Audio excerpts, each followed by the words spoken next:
Hello, everyone. Dionysus here, and you are now listening to part two of the Southern Gothic short story called Lost. Say a year or so after Bill went his own way, Dad got hurt at work. He was working at the old steel mill in town and ended up hurting his back real bad. He had surgery and was prescribed that cotton. He's been out of work and popping those damn pills for about 6 years now. It'll kill him. Well, that and the liquor together. You know, there ain't nothing wrong with drinking, but you can't go mixing it with other stuff. Mama couldn't work because she was taking care of Dad, and so I stayed living with them and worked at the steel mill. I took Dad's job. And this whole situation had me upset after a year or two. Mom would yell and bitch at Dad. Dad'd be high as hell and not know what's going on or doing anything around the house. And I'd work 12-hour shifts at the mill and keep the house up. I didn't really have anyone to talk to. Matt wasn't in the picture. Bill was gone. I wasn't dating. So I really just kept it all up to myself. After another night of hearing Mom scream at Dad, I decided to go to church. I didn't grow up religious. My family rarely went to church, but I figured I'd go see what the good Lord had in store for me.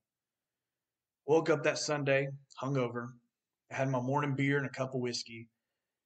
You know, the beer cures my headaches, stomach cramps, nausea. And whiskey just kind of gets me started so I don't get those shakes. There are a lot of churches in this town. I went to an old wooden church down the road. It was a Baptist church, a simple man's church. And that's really all I needed. As I pulled in, I saw a large wooden cross with a white cloth hanging on it right in front of the church. Like I said before, it was an old wooden building. It wasn't anything fancy. It looked like an old wooden schoolhouse. The white paint had been chipping away for years, and a window was cracked. I kept driving down the gravel road until the gravel became a field of gravel, mixed with overgrown grass. There were no marked parking spots, so I chose a random spot in the gravel to park. I got out and headed for the front door. I wasn't wearing much, nothing fancy, just a t-shirt and jeans. Figured God didn't care what I wore. As I made my way to the door, I walked past the giant cross. I almost fell over when I heard a loud noise come from the wooden aisle. I looked up and saw a black crow. His head was facing away from the church, but I knew it was looking at me with the eye that was facing me. After collecting myself, I walked to the entrance of the church. An older man greeted me and handed me a paper that had that morning service. Inside there was maybe 10 pews to my left, 10 on the right. I sat down in the very back pew on the right. In front of me was a Bible and a book of hymns. My family had a Bible. It was the family Bible. Being the oldest sibling, the Bible went to me. I didn't bring it. As the crowd started to gather and take their seats, I could tell that the service was about to begin. I quietly read over the service pamphlet when all of a sudden, the piano began playing. I looked up and saw a man dressed in a matte red suit walk on the stage before us. He had slicked back white hair and a gold tooth. He was wearing sunglasses, but he took those off as he got on the stage.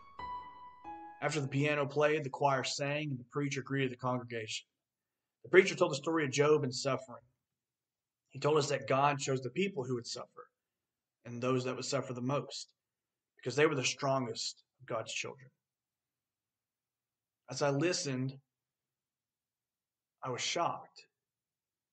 I was suffering, and I went to church for an answer. Out of the hundreds of stories and lessons in the Bible, this preacher spoke about suffering on the one time I went to church, and I was suffering.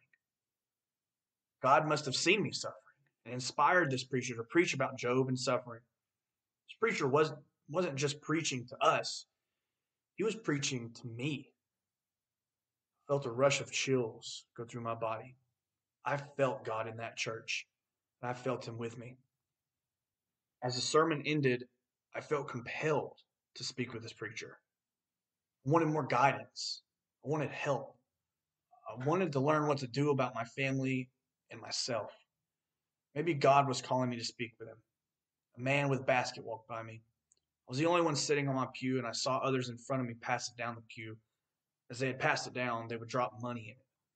I asked the man if I had to pay a fee for the sermon or if I had to put anything in the pot. He smiled. He told me no. They just took donations. I smiled and told the man I didn't have any money. He just walked off. I felt the shakes coming on me. I always carried a fifth with me just in case I got the shakes. Just enough to get me through the day. I think I had half a bottle left in the trunk from the day before. I didn't have a problem. I really hated being sober. Being drunk always felt good. It's always associated with the good times. I'll go through a fifth throughout the day to stay right. I went out to the truck, took a small sip, just enough for the shakes to go away and get me right. I looked back at the cross. The crow was gone. I went back inside. The church was clear now. Beside the stage was a doorway leading to the back of the church. I went through and it opened up to a small hallway. I saw at the end of the hallway a closed door with a sign that read Pastor Tyler Wilkins. I knocked on the door and the pastor told me to come in. I opened the door to a smoke-filled room. Separating the pastor from myself was a new and expensive wooden desk that sat about 20 feet in front of me. On either side of the pastor were Renaissance paintings and bookshelves filled with ancient books. Behind him was a purple tapestry with gold tassels. The pastor had his feet on his desk, leaning back in his seat, with sunglasses on, a fat cigar in his mouth, and a glass cup of whiskey with ice. Looked good. He asked me to shut the door and asked how he could help me. I told him about my troubles and how I was moved by his sermon. I complimented his wisdom and asked for advice. He laughed at me. He said he was not wise, but God is wise and works through him. He opened his Bible indiscriminately, no flapping through pages like he's searching for something. He just took his Bible and randomly opened it. He never took his gaze off me, and he threw his finger onto the book at random. He read Proverbs 11:25 to me, following it with his finger. He spoke about how generosity led to prosperity and how my sufferings came from a lack of generosity. I stood there silent. He then asked me if I paid my tithes that morning and donated. I told him I did not. He laughed again. He told me the Lord expects his tithing. He sipped his drink, raised a cigar, and as he took a long drag, I felt something brush up against my leg. Moved over to the side and saw a white cloth laying there. I left the church. I took one last look at the cross, and I saw the crow again. I got in my truck, downed the rest of the whiskey that I had, and I drove off. I went to the liquor store and picked up another fifth for the night, one for tomorrow. I didn't think I had a problem. Just like to drink to stay right. I didn't really need it. Plus, my dad and Papa always drank to stay straight. It turned out fine. Well, until Dad got on the pills. I don't remember much after that. I was upset. Real upset. I remember going home, eating some roast and potatoes, and watching TV. Blacked out after that. I woke up sweating, hotter than hell. Checked my phone. 5. Rolled over, tried to go back to sleep. I kept tossing, turning. Sat up, chugged some water that I had sitting on my bedside, tried to remember what happened last night. I laid in bed watching a movie on my iPad. I heard distant murmurs. They grew louder. The whispers turned to a regular speaking volume, and then eventually they got to yelling and hollering. It was Mom again, bitching at Dad at 5 in the morning. Who knows what it was about? They always fought day and night. And I would hear about it, think about it, and even dream about it. It really bothered me because we grew up a nice and normal family. It was just Dad's pill popping that started their mess. Then my mom started drinking. She just cleans, cooks, and bitches at Dad. Sad. As I heard the whispers escalate and screaming, I went into the hallway to make sure they cooled down. I opened the door and I saw 2 bottles of wine, one empty and another half full sitting on the nightstand. On the bed was my father, laying there trying to pass out. Mom was on the other side of the bed yelling at him. She saw I open the door and she threw a shoe at me, screaming to get out. I lost it. I went up to her. I grabbed the empty bottle that she had chugged before and smashed her head with it. She collapsed onto the bed with blood pouring from the right side of her head. I looked to face Dad. He was just laying there, half asleep. I took his hunting knife and I dug it in both of their necks. I heard the wheezing of oxygen pouring from their lungs and out of the hole I made in their throats. The blood that was coming out appeared to boil as the air would wheeze out. I stood there as their blood pooled between them in the bed, two white mountains with a valley, river made of blood. I stood there watching them as they struggled for their last breath. As they both passed before me, I heard running into the hallway, going into the living room. Who else could be here? It must have been an intruder because Katie Ann had moved to college a long time ago. I carefully made my way down the hall to see who was running. Passed the threshold of the living room and looked around. The house was pitch black. I turned my phone's flashlight on and shined it in front of me. There was nothing. To my right was a sofa couch. In front of that was a fireplace, and beyond it was the kitchen. I illuminated the couch with my flashlight. Nothing. I moved the light to the fireplace, and hanging from the mantel was a white sheet of cloth. It wasn't ours, and it didn't look torn. I ripped it down. The dogs were asleep outside, and there wasn't anyone in the house. I don't know if that happened. My eyes shot open. Pain ached through my body from the night before.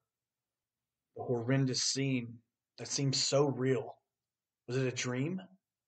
Was this something that really happened in my drunk, blackout stupor? Anxiety rushed through my body. Is my family alive? I listened quietly for any sound, any sign that they were alive. Nothing. There was only silence. My heart fell into my stomach and I started to breathe rapidly. I panicked. I shot up, hardly able to even stand. I went down the hallway to my parents' room and I swung open the door. They're sleeping. I get up close to them and make sure there's no blood and that they're still breathing. There's no blood and they're both breathing. I was relieved. I got myself together. I waddled to the kitchen to get some food. And as I entered the living room, I froze. Hanging on the mantel of the fireplace was a white sheet of cloth. Life kept on that way for a while, and then it happened. Been there for about an hour or two. Well, I was awake for that long. Woke up in a room with gray, carpet textured walls. Table, 3 chairs, and a not so well lit lamp that hung too close to my head. The only door in the room led to a well lit hallway. Sat in the corner, groggy, head throbbing, stomach wrenching. I laid my head down.